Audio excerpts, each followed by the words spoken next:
So, hi everyone, and thank you for joining us. Welcome to episode 6 of our 12-month Labor and Employment Training webinar series, brought to you in partnership with the California Chamber of Commerce, California Office of Small Business Advocates, and the Small Business Policy Council. My name is Isaiah Green, your Assistant Deputy Director and Central California Regional Advisor, and I'm excited to introduce today's session. California paid sick leave essentials, and a little bit of employee handbook reminders thrown in there today. And so I'm excited about that. This webinar is designed with you all in mind, California small business owners, HR professionals, and organizational leaders to help you stay ahead of all the policy changes, protect your business, and support your employees. In this 1 hour session, we will cover things like how to properly provide paid sick leave, how payment and accrual should be handled, how California statewide law interacts with local ordinances, and some paid time off policies, and much, much more. I'll leave it to Bianca, who is our expert.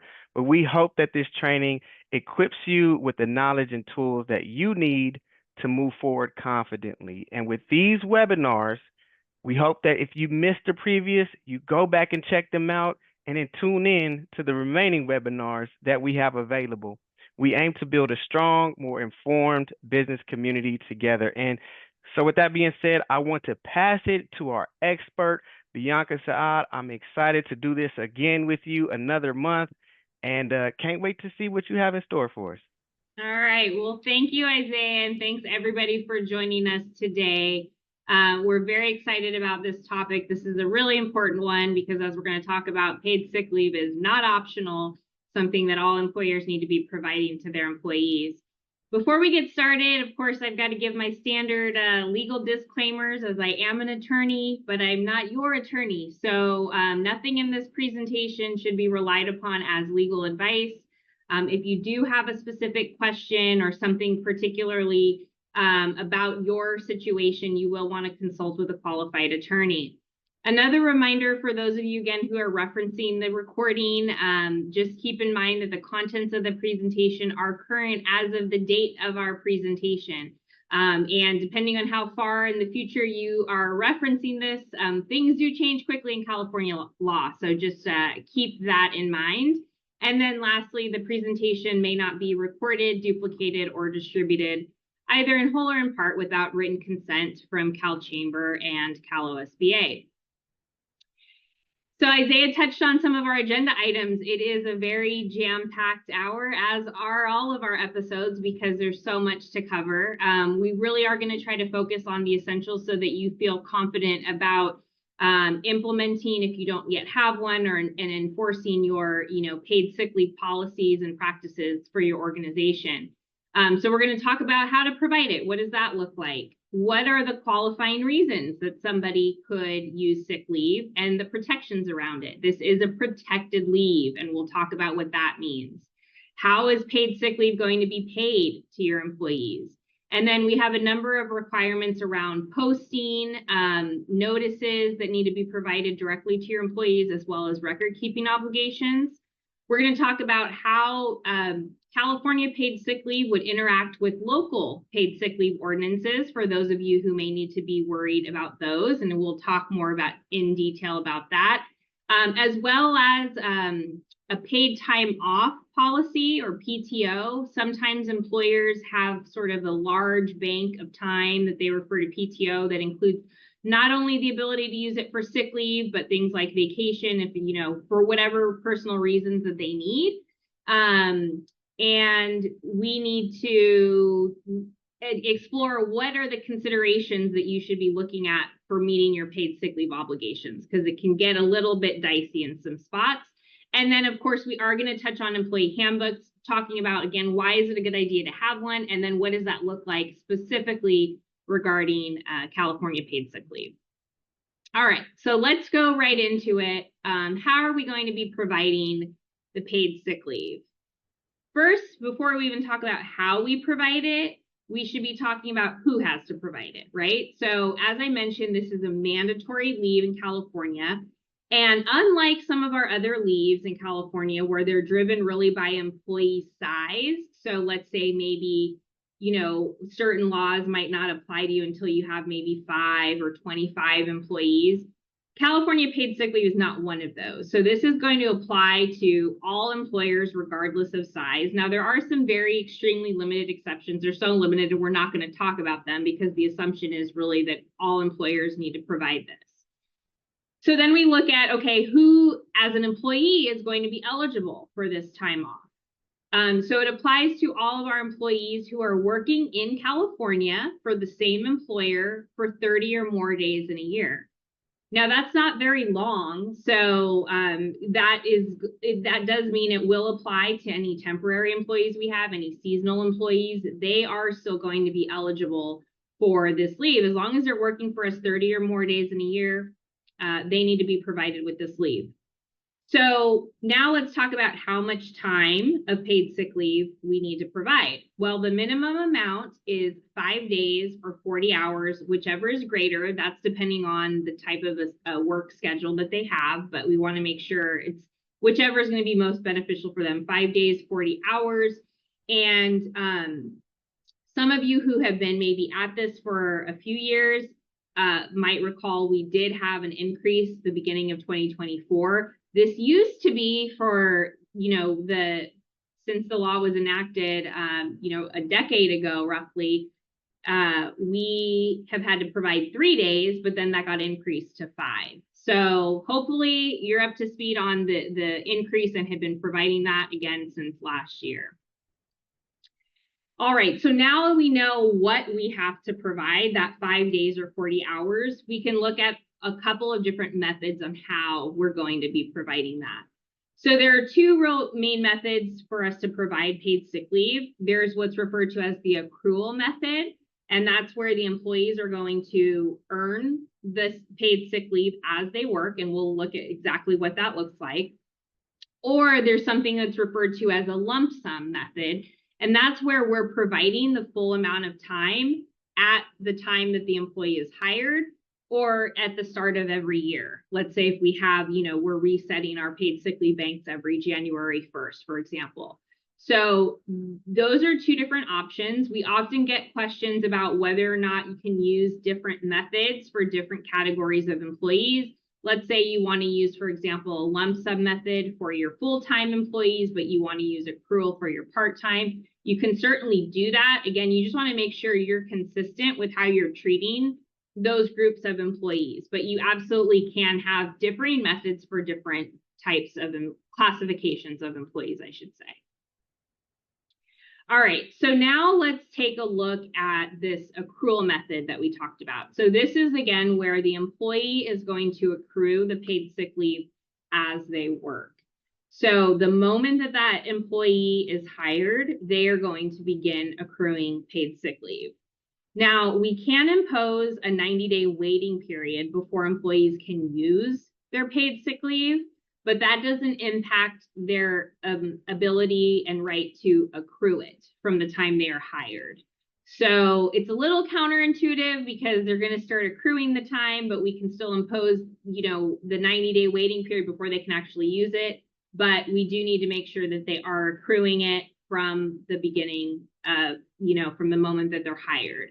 So the default rate under the statute is that employees can earn 1 hour of paid sick leave for every 30 hours they work, or 1 for 30. There is the ability to use an alternative rate of your choosing. So let's say you want to have some other number of hours will accrue, per week, or some other rate you're going to have. That's fine. However, you do need to make sure whatever that alternative accrual rate, it's going to allow employees to accrue at least 24 hours of paid sick leave within 120 days and 40 hours within 200 days. So those are your benchmarks that you need to look at if you intend to deviate from what is the default rate. So when we're looking at the accrual, if you're using the default paid sick leave method for accrual, then it's going to be earned on both regular hours and overtime hours. So your employee works overtime in a day, those hours are going to count toward the sick leave that they will accrue. Again, that 1 hour for every 30 hours that they work. So that those 30 hours, it would include overtime hours. Another thing to note about the accrual method is that the accrued time needs to carry over from year to year. So they're not going to lose their time that they have for paid sick leave. And we'll talk, and it'll come into, it makes sense as we go into here talking about the accrual cap. So they won't lose their time that they're accruing. It carries over year to year. But what we can do is we can cap how much time they actually accrue. Now we have some parameters, some limits around how much we can cap. So the minimum that we can cap their accrual at is no less than 10 days or 80 hours, again, whichever is going to be greater.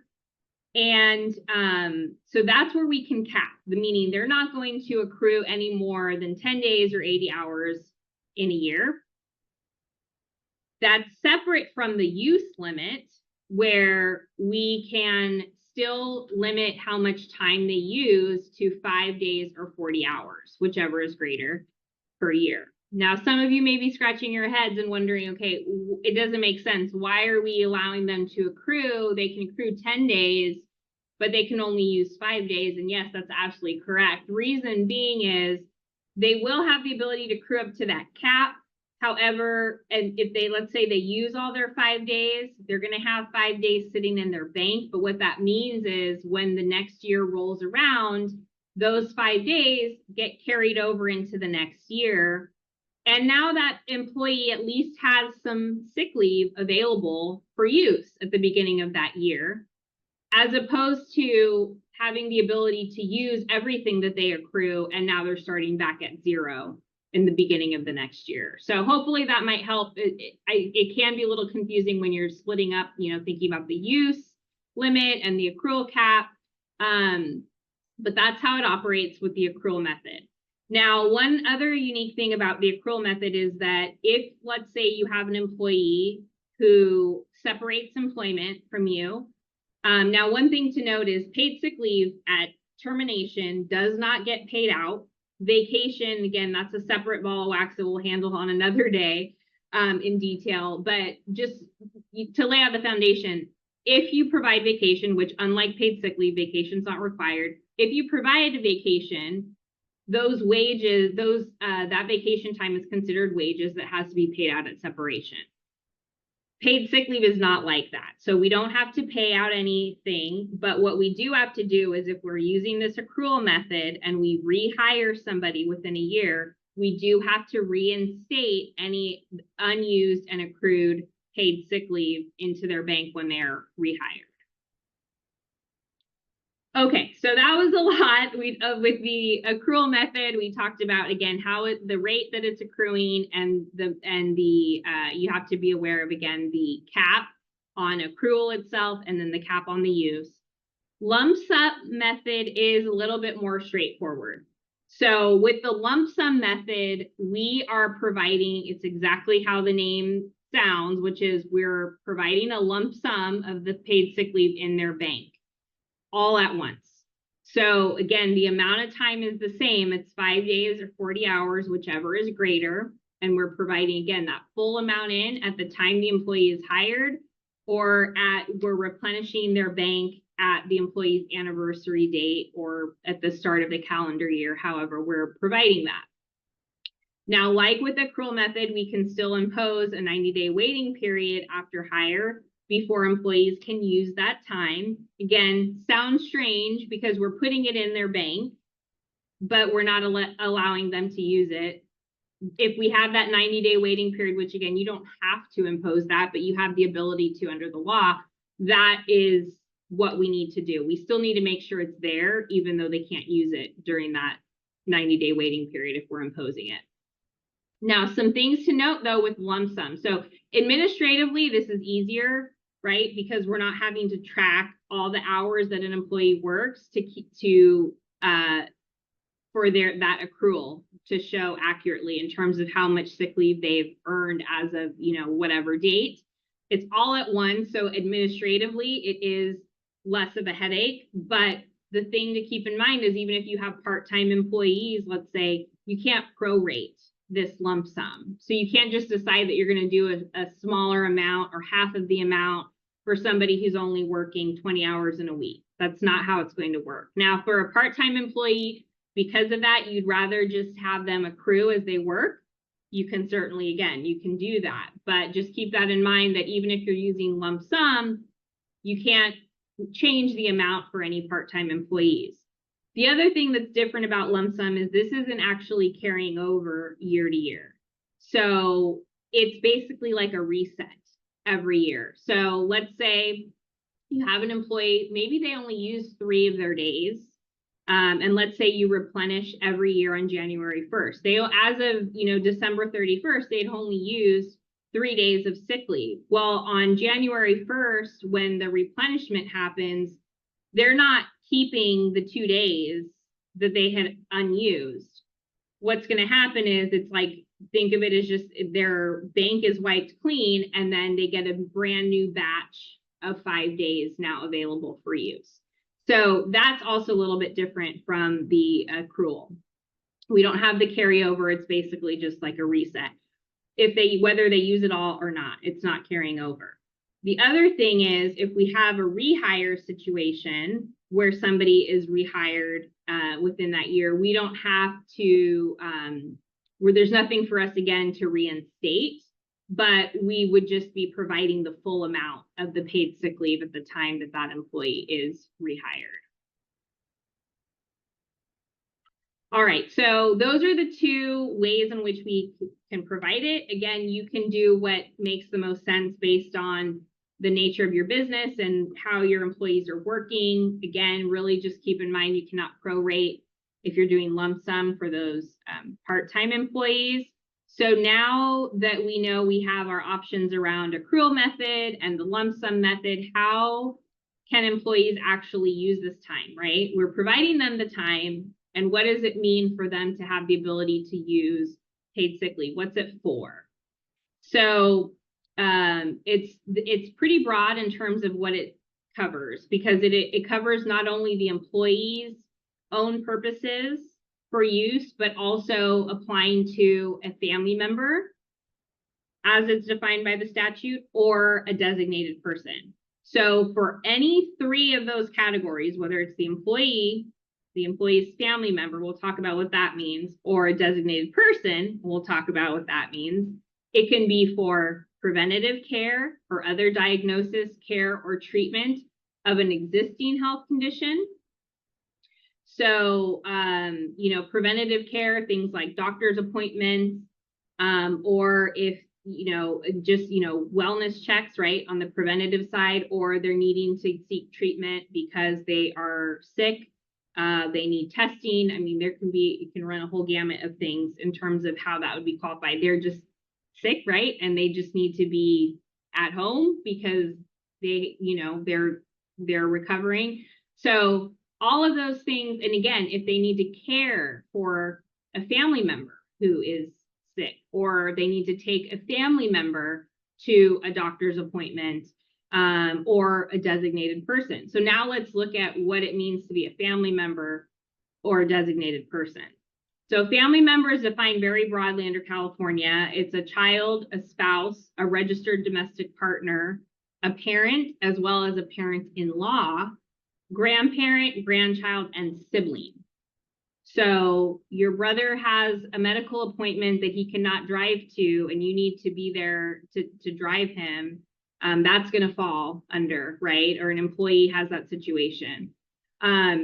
So again, family member, very broad. Designated person, this was recently added under the coverage where an employee can actually designate whomever they choose, as long as they're so designated by that employee, then they can also use their paid sick leave for that individual.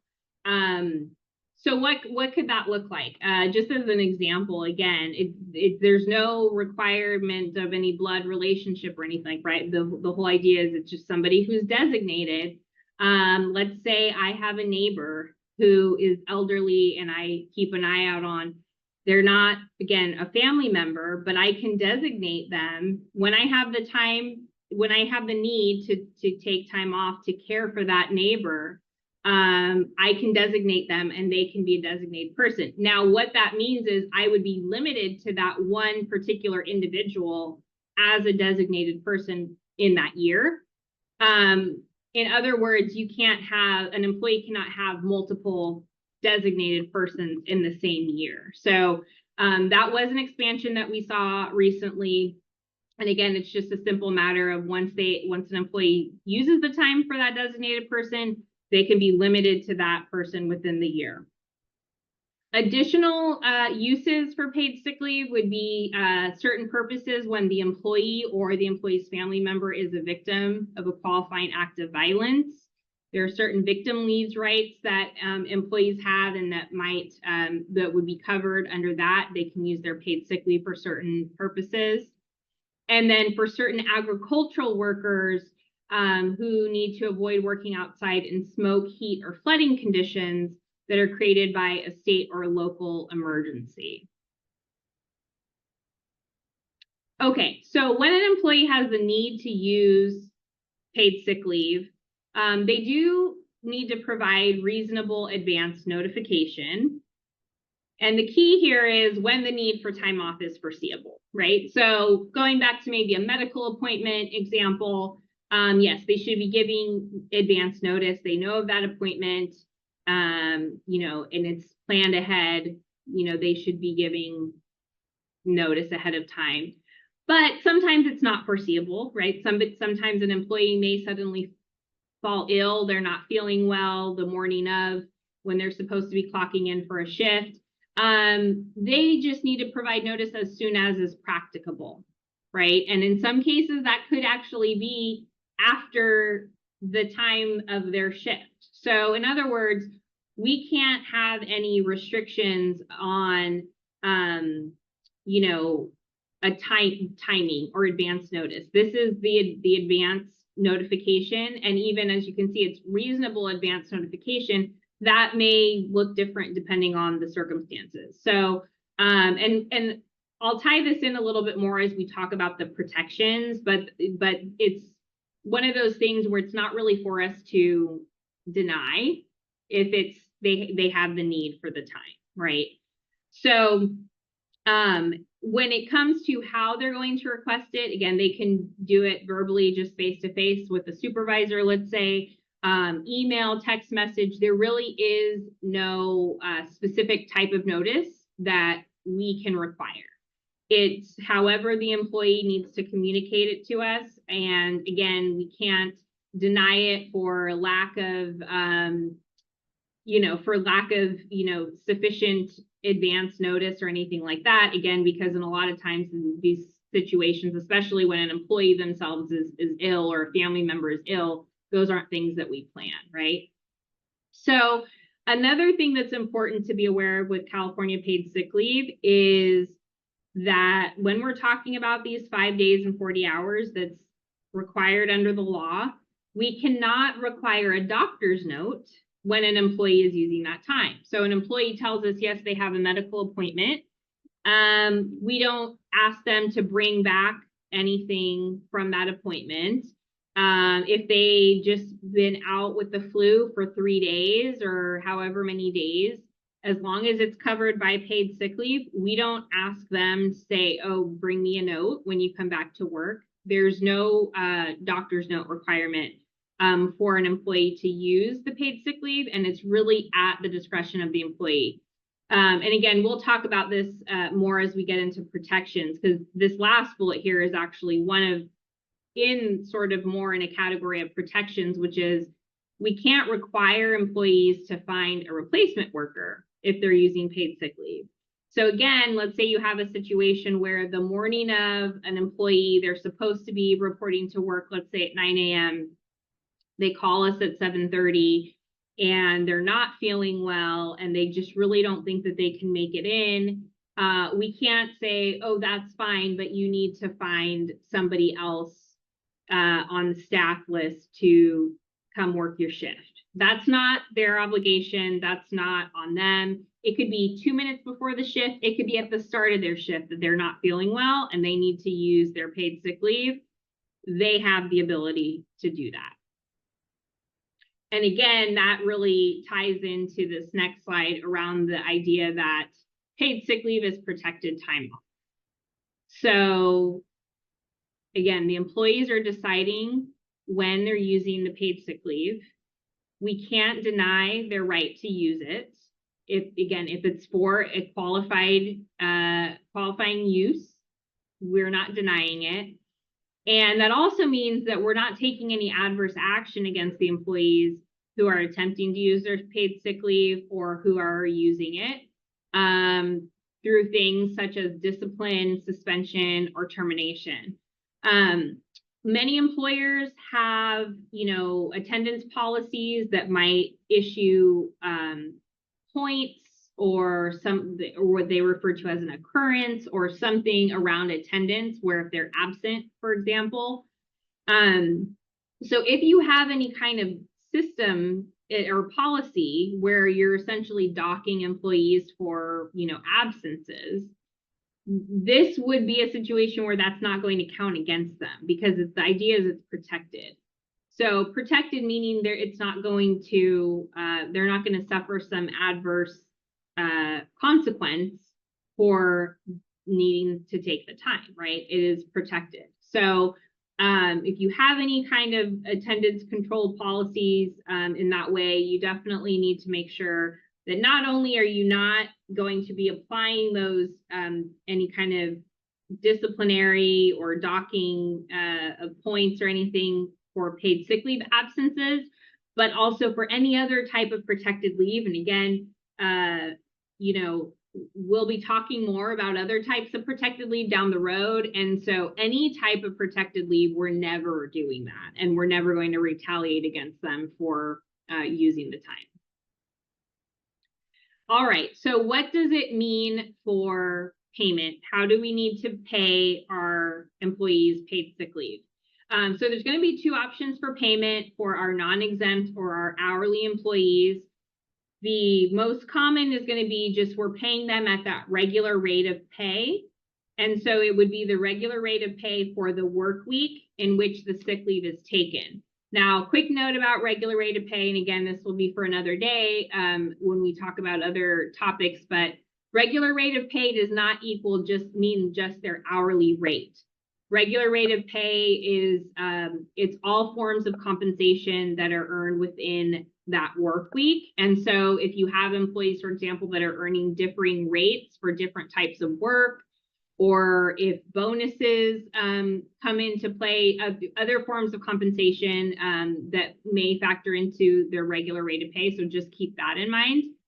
There's also a 90-day look back where we can divide the employee's total wages, not including overtime premium pay, by the total hours that are worked in the full pay periods for those prior 90 days. So a little bit more work, a little more, math that you might have to do there, but that is another valid option for our non-exempt hourly employees.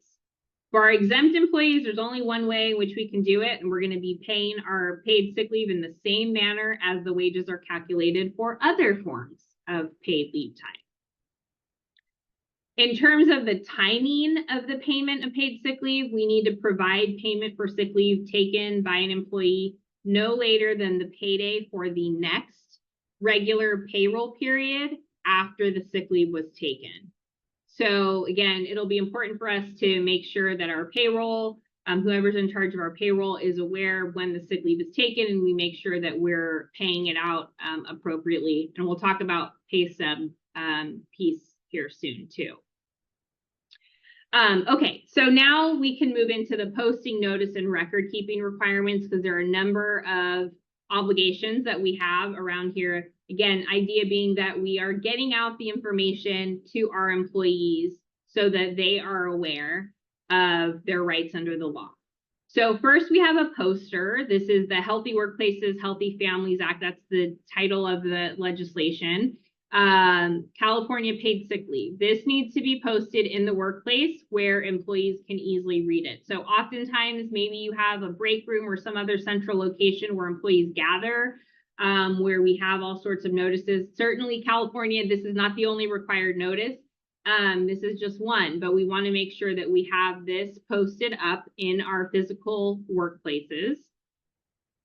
And then we also have a special notice for our non-exempt employees that gets provided at the time of hire, and that's the notice to employee under Labor Code Section 2810.5. This image here that you're looking at, this is just a snippet of the 2810.5 notice that addresses paid sick leave specifically. So again, we have to let them know, how they're going to accrue it, the fact that they can file a complaint if they haven't received it, they're free from retaliation for using it, right? We have all these notice provisions that are in here that we need to make sure that we're completing so that they can get that upon hire. Again, this is for our non-exempt employees. Then we also have a wage statement, or that, sometimes referred to as pay stub requirement for paid sick leave. So we need to provide a written notice of the balance of available paid sick leave for each pay period. Most of us probably have, it's the wage statements. It can technically be on a separate writing that's provided with payment of wages, but again, there are obligations around wage statements in general, but there you can see with the red box outlined, you have a line item, right, for California paid sick leave, and it's going to show how much is available. So as they use that time, that number will change. Then we also have record keeping requirements where employers need to keep certain information for 3 years. So records on the hours that the employee has worked, paid sick days that were accrued, paid sick days that were used, paid sick days that were advanced. If an employer allows it, this is not a requirement for you to advance paid sick leave, by the way.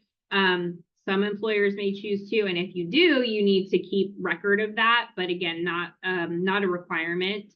And we need to make these records available for inspection by the labor commissioner in the event of, that they end up knocking on our door due to a claim or something, asking for our records.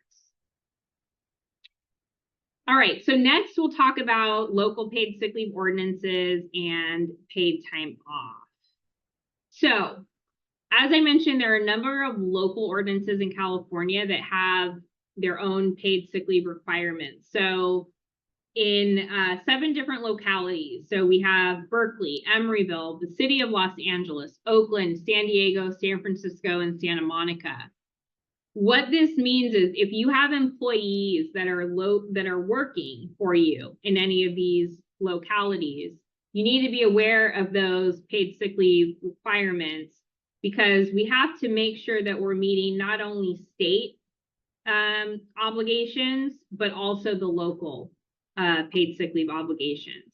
And so what that means is we have to follow whichever law is more beneficial to the employee, where they're different. So we have to comply with both, unless here's the exception, unless a local ordinance is preempted by state law. And we'll talk about what those areas would be. But otherwise, we're really applying whichever is more beneficial to the employee. Also be aware that for the local paid sick leave ordinances, they have their own posting requirements. They may have their own written notice requirements where you have to provide written notice to an employee, maybe at the time of hire. So we want to make sure that we're providing notice for both. We're posting both in the workplace, all of that. So there are some areas where state law does preempt local ordinances. So if a local ordinance were to contradict state law in any of these bullets, state law it preempts it, meaning you don't have to follow that local ordinance. So no payout of paid sick leave at termination, the fact that we're reinstating accrual balance if they're rehired within a year, It's the employer's choice to advance paid sick leave before it accrues, because again, that's not a requirement. The requirement to provide the available paid sick leave balance on the wage statements or other writing. Again, so local ordinance could not alter that in any way. The required rate of pay for paid sick leave. So we talked about what those rates are and how that can be calculated. The notice requirement for the usage of paid sick leave, and then the timing of paid sick leave usage. Now, just a quick note on collective bargaining agreement employees. Probably don't have a ton of you out there, but just to be aware of. So for a long time, of course, there were exceptions for collective bargaining agreements. CBA employees under paid sick leave, they negotiate their own sort of rules around that. But with the recent amendment 2024, we saw that there are still some protections that CBA employees have, that cannot be bargained away. So they must be able to use paid sick leave for at least the qualifying reasons under the PSL law. They cannot be required to find a replacement worker, and they are also protected from retaliation for using paid sick leave. All right, so that covered all the local ordinance piece. Now we'll talk about this whole idea of PTO. What is it? And oftentimes we get the question alongside, can we, or what if we do provide a single PTO policy instead of PSL? We just have this one big bank of time. And the idea is they can use it for, whether it's sick or personal, they want to go on vacation. Can we do that? What does that look like? So first, again, so paid time off, it's that blanket term that covers time off for any of those vacation, sick, and personal reasons. So employers can provide paid sick leave through what we refer to as a PTO policy that has other reasons for which they could use the time. However, there's a big caveat, and they have to do it in a way where that PTO policy is complying with the requirements of all the PSL law and the requirements that we talked about. In addition to the fact that they'd have to follow any vacation rules. And again, that's for another day, but there are specific rules if you do decide to provide vacation, again, not mandatory. If you do provide it, though, there are certain rules of the road that you have to follow. And so you would need to make sure that your PTO policy is compliant from both ends, which can be tricky. Another distinction to note is that unlike vacation, PTO is treated as like vacation. PTO is treated like vacation. As I mentioned, you follow those vacation rules, which means those wages are paid out at termination. As we talked about, paid sick leave does not get paid out at termination. However, if you're using your PTO policy to meet your paid sick leave requirements, you will be paying that out. So again, just something to be aware of. You can't say, oh, well, I'm not going to pay all of it out because some of this was intended to be paid sick leave and I don't have to pay paid sick leave out. It doesn't work like that. If you're committing to a PTO policy, you just have to know that whatever accrues as PTO is treated as wages, has to get paid out at separation. Paid sick leave does not get paid out at separation. So that's one issue there, but let's talk about it some more. So the other thing that you would have to keep in mind if you have this sort of one size fits all time off policy, when you're looking at your accrual rate, right? Because a PTO policy, similar to like a vacation policy, you're not going to be doing a lump sum dump of that, right? They're going to accrue it as they work. So when you're looking at that PTO accrual rate, that does need to comply with the paid sick leave laws requirements that we talked about. Same thing with the accrual caps. They not only are going to be subject to vacation requirements, which is the accrual caps have to be reasonable. but they also need to meet the minimum standard for paid sick leave law. That's that 10 work days and 80 hours that we talked about when we're talking about the accrual cap. So employees can use their PTO as they would for paid sick leave. And as we talked about, it's at the employee's discretion, really, how they're going to use it, right? They have broad discretion to use it. We're not requiring a doctor's note. We're not denying them the time. It's not really up for debate as far as whether or not it's convenient, for our schedule, or whether they find a replacement worker. Whereas those are the types of things that we could have, let's say, for a standalone vacation policy. So you have to keep in mind that it's going to limit your ability in terms of managing the PTO like a true vacation time, because we have to really give the deference to the employee, and we can't deny the use of the PTO. Again, if it's being used for paid sick leave purposes. So just some things to really, again, consider on whether or not it makes sense. Now, so what are some other additional compliance issues around this? So if you have non-exempt employees and they're using PTO for sick leave purposes, again, the time has to be paid at the regular rate of pay, or that 90-day look-back method, and that's not at the hourly rate that you would otherwise be providing, let's say, for at a vacation, if it was vacation time. So you have to keep that in mind. And again, the employees could use their entire PTO bank as PSL, which makes it all protected. And if you are providing a larger one-size-fits-all PTO bank, it's likely going to be larger than just the 5 days that's required by California law. So how do we avoid all of this? We can avoid ourselves, prevent a lot of headache if we just keep the policy separate. And that's really what we always talk about at CalChamber is, provide the minimum amount of paid sick leave through a California paid sick leave policy, that 5 days at 40 hours, again, whether you're doing it through accrual or lump sum.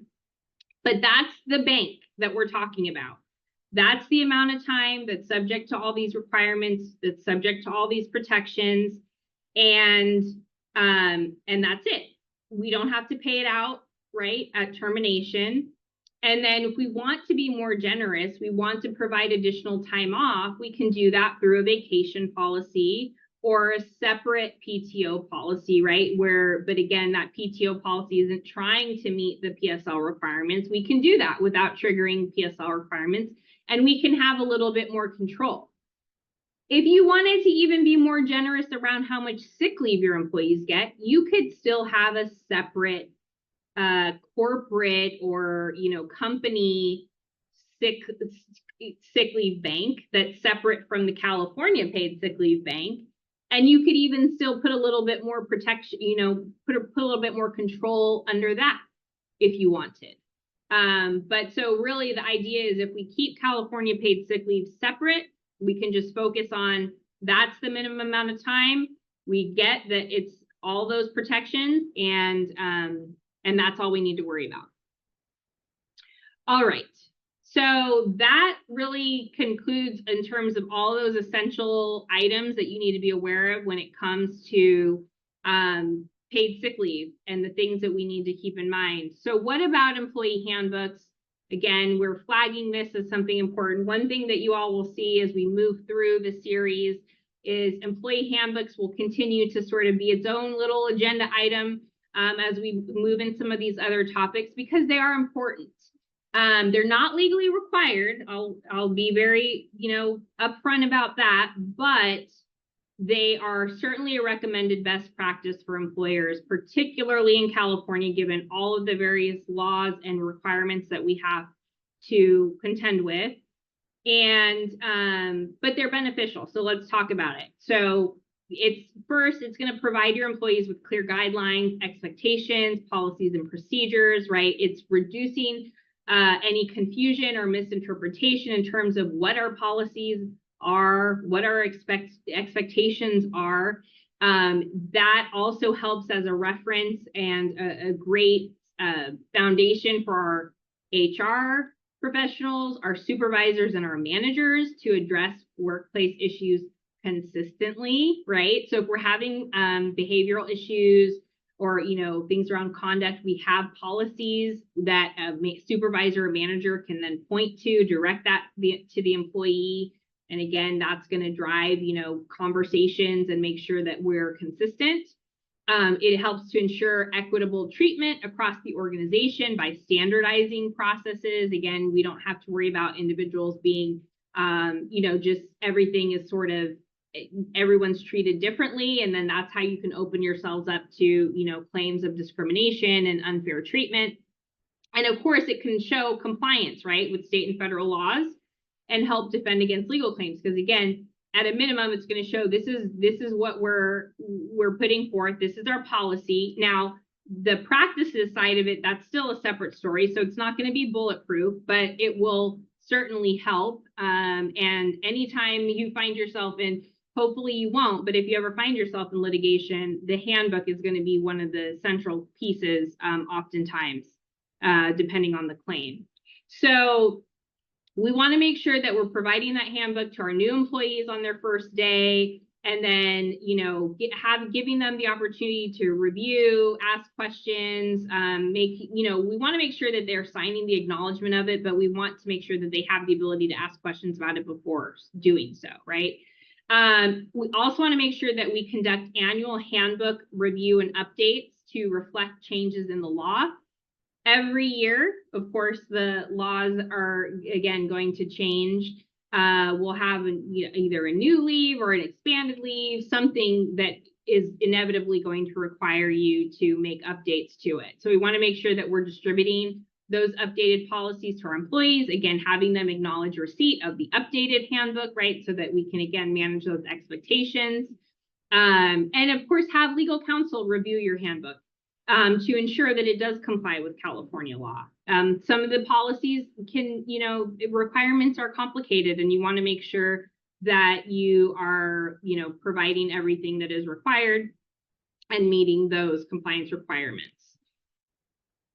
Okay, so now to wrap it all up together, we're going to bring, you know, talking about paid sick leave. What is that PSL policy in your employee handbook? Really, it's going to include a lot of things that we talked about, right? How much time is provided? How are you providing it? What is the accrual cap if you're using an accrual method? Letting them know what they can use it for. Are we imposing a 90-day waiting period? Outlining the process for calling out sick. Again, who should they notify and how? Again, remember, we can't put restrictions on it, but letting them know this is the process. We don't want to have any blackout dates or other restrictions around it. Again, it's up to the employee when they're using it. Letting them know we're not going to be asking for a doctor's note when they're using it. And if you do have that one-size-fits-all PTO policy, you got to make sure that that policy is meeting all the PSL requirements that we talked about. So really having it all laid out, the notices, the poster, all of that, that's really the bare minimum. Having a policy in your handbook is going to be the very best practice. And with that, I think I will open it up now for any questions that we should take. Yes, Bianca, thank you so much for your high-level expertise with these topics. I did have a few questions. Curious to know, going back to PTO, how does the 90-day waiting period work in actual practice? What is someone supposed to do if someone gets sick before they're eligible to use their paid sick leave? Okay, and now are you asking specific to if they're using a PTO policy or just in general? In general, correct. Okay. Yeah, so that's tough, right? So if we're imposing the 90-day period, then they still may not be able to come to work, right? They're not going to have the protections of that. It doesn't change the fact that if they're unable to work, they may be unable to work, but it's not going to come with the benefits and protections of the paid sick leave. Now, that said, not all employers impose the 90-day waiting period, right? They figure, well, the amount of time that they have is the amount of time that they have. So if they are going to burn through it in the first couple months of being employed, that's all they're going to have for that year. Got it. So it's really going to be up to the employers. I just want to emphasize again the consistency around it. But yeah, then it becomes a question of if they're in that period, depending on if they're accruing vacation or any other kind of unpaid time, do they have something else they could use? Got it. Or is it just going to be they don't have it, so then it's treated as an unexcused that would be subject to their attendance policy? But the big caveat here too, and it can be to be aware of, is let's say they have to have the time off due to maybe a disability or something else.